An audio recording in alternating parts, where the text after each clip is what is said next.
Well, I'm going to see him in about an hour, so I have to be nice, right? But I actually think he's very nice. I think he ran a great race. He did very well. It's very early, but he's popular, and I'll be seeing him, and I'll send you regards. Hello, Jack Elsom here, Chief Political Correspondent for The Sun, here in New York, and it's Keir Starmer's opportunity to really ingratiate himself with the Republican candidate who could be sitting in the White House this time next year.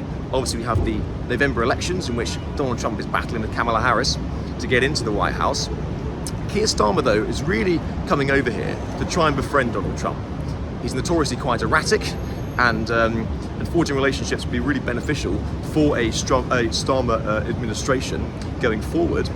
We thought that it could be quite an awkward meeting, given various things which various Labour MPs have said about Donald Trump in the past, not least the Foreign Secretary David Lammy, who once called Donald Trump a neo-Nazi sympathising psychopath.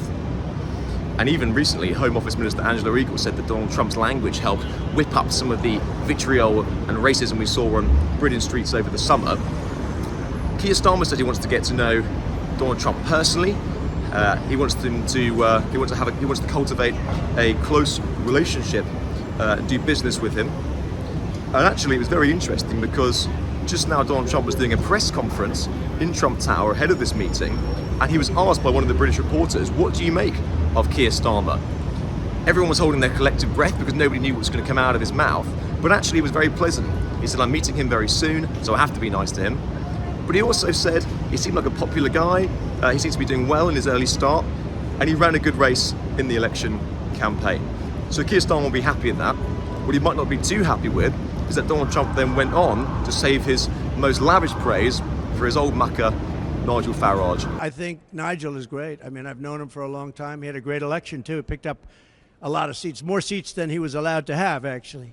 They acknowledge that he won, but for some reason you have a very strange system over there. You might win him, but you don't get him.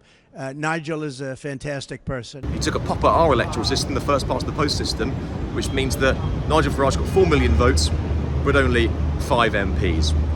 So it's all action here in New York. Keir Starmer is flying home from the United Nations General Assembly on Thursday. He wants to get to know Donald Trump well.